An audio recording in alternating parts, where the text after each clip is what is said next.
Argentine prosecutor Alberto Nisman will be buried tomorrow following his mysterious death last week.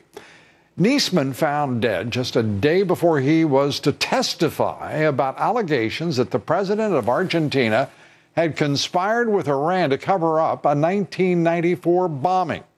Joining us tonight to discuss the scandal in Argentina, the ties to Iran, and the proximity to the United States itself is Claudia Rosett, journalist in residence for the Foundation for Defense of Democracies, and it is a pleasure to have you with us. Claudia, let me begin with the death itself, because it's gotten some attention in this country. Is it, in your judgment, a settled matter as to how he died? Was he, in fact, murdered? Very, very likely. It's highly, highly unlikely that it was a suicide, which was the initial story from the Argentine government. It certainly looks like murder. There are many reasons to think that it was.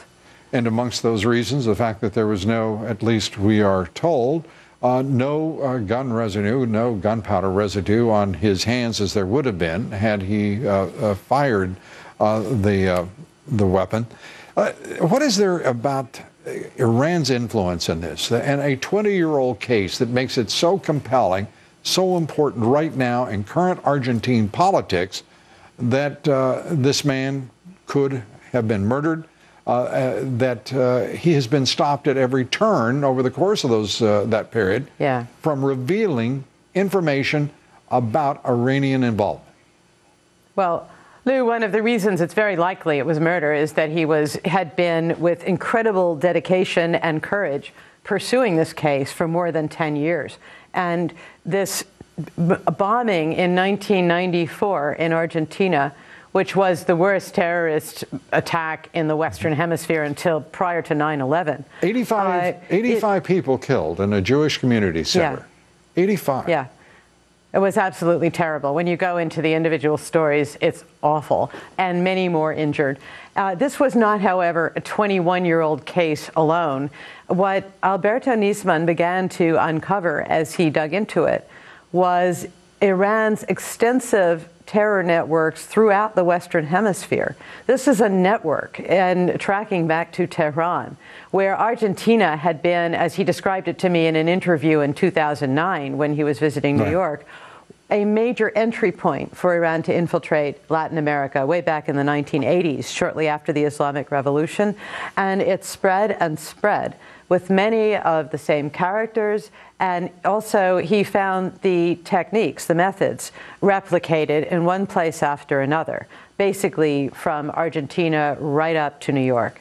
A network established and directed by Tehran. With Argentina as the entry point for their operations through South and Central America, and in fact into the United States. He was set as well to testify before Congress. How was that blocked? Yeah. That was terrible. He was asked to testify before our own Congress in 2013. He wanted to do that. The Argentine General Attorney's Office, his big boss basically, refused him permission to come, saying that this was not really his job. It wasn't his turf. Now, he wanted to come testify about the terror networks that he was uncovering. It would have been immensely germane. There was a hearing held in the House where they kept an empty chair for him and his name on a placard because the Argentine government did not permit him to come and directly address the U.S. Congress. The Argentinians, Iranians, the intelligence and terrorist network that was constructed. Why have we heard so little about what has been the interest of the CIA, the U.S. intelligence community?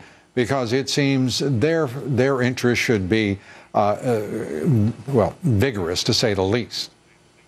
Well, two immediate answers. One is because someone like Alberto Nisman, who really pursued this and tried to warn us, to tell us, has been shot dead in his apartment in Buenos Aires, because I would read that as a warning to others as well as an attempt to end his investigation.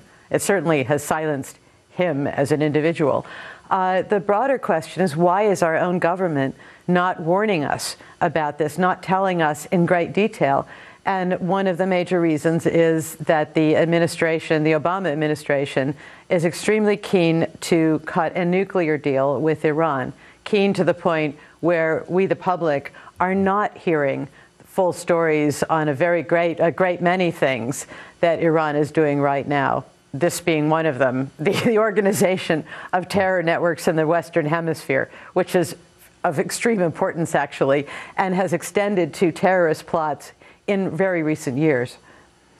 Claudia, we're going to continue to follow this story, to report on it, and I hope we can turn to you for your participation and further discussion.